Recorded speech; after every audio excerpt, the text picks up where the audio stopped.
You walk away from a conversation stunned, holding an accusation that makes no sense, because the thing you were just called is the exact thing the other person has been doing to you. You stayed calm. Somehow you're the one always so angry. You've been the one showing up doing the work. Somehow you're the one who doesn't care. You told the truth. You're called a liar. It's disorienting in a very specific way, like being handed a mirror and told it's a window. There's a name for this, and once you can see it, it stops scrambling you. It's called projection.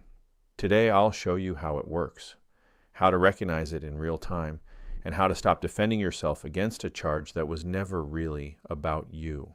The usual careful note first: I'm not diagnosing anyone, and not everyone who accuses you of something is doing this. Sometimes an accusation stings because there's truth in it, and we'll come back to that. As always, we're watching a pattern of behavior, not pinning a label on a person. Here's the idea underneath it. Projection is when someone takes a feeling or a behavior they can't stand in themselves and puts it on you instead. If they can't tolerate the idea that they're being controlling or dishonest or cold, the accusation does two jobs at once. It gets the uncomfortable thing off of them, and it puts you on the back foot, defending. You're suddenly so busy proving you're not the thing that nobody's looking at who actually is. So here's the one thing I want you to carry out of this video. When an accusation doesn't fit you at all, but fits the person saying it almost perfectly, treat it as information about them, not a verdict on you. A charge that describes the accuser better than the accused is very often a confession in disguise. Let me show you how to recognize it, because there are a few reliable tells. The first is the mismatch. The accusation just doesn't line up with your actual record, but it lines up with theirs uncannily well. You're called controlling by the person who tracks your whereabouts. You're called selfish by the person who's never once asked how you're doing. When the label fits them better than it fits you, that gap is the signal. The second is the timing. Projection often lands right as they've done the thing, or right as you're about to point it out. It arrives as a preemptive strike. They accuse you first, so that if you name their behavior later, it just sounds like you're copying them. If you've seen the Darvo video, this is a close cousin. The accusation flips the roles, so the person who did the thing becomes the one pointing the finger. The third tell is the strange specificity. Sometimes the accusation is so oddly detailed, a motive, a plan, a secret feeling they insist you have, that it reads less like a guess about you and more like a description of their own inner weather. People often accuse you of the exact scheme they'd run themselves. So how do you defend against it? 3 moves. The first move, don't pick up the rock. The instinct is to defend it, to prove, point by point, that you are not controlling, not cold, not lying. But defending a false charge is a trap we've named on this channel. It's jade. Justify, argue, explain, defend, and it drags you into trying to prove a negative, which can't be done and only makes you look guilty for trying. You don't have to catch every accusation that gets thrown. A flat, that's not true, and I'm not going to argue about it. And then you let it sit there, unretrieved.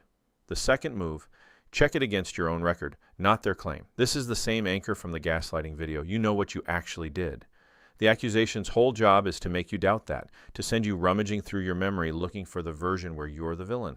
Don't take the assignment. Hold your record. I know what happened, and I don't need them to agree for it to be true. The third move, quietly notice the confession, and then do nothing with it as a weapon. When the accusation fits them so well, let it tell you something true about how this person operates.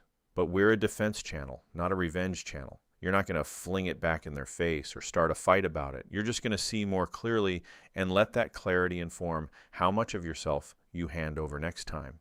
Now, the important limit. Careful with this one, because that's just projection, can become its own kind of armor. Sometimes an accusation stings precisely because there's a grain of truth in it. And the honest, self-respecting move is to actually check, is there something here? Projection is the specific pattern where the charge reliably, precisely does not fit you and does fit them. It's not a magic phrase to wave away every piece of feedback you don't like. The tell is the mismatch in the pattern, not just that a comment made you uncomfortable. And here's the honest, gentle part. If projection knocks you sideways, it's usually because you're someone who self-reflects. You hear an accusation and you genuinely stop and check yourself. That's a good trait. It's just being used against you. Because a person who will always look inward is easy to redirect. Keep the reflex. Just point it at the evidence instead of at the accusation. Check your record, not their story. Here's the close, same as always. This is education, not therapy, and not a diagnosis of anyone. If you're in a relationship where you're constantly being made the villain for things you didn't do, that's worth talking through with real support, not just a video. For immediate emotional crisis, call or text 988.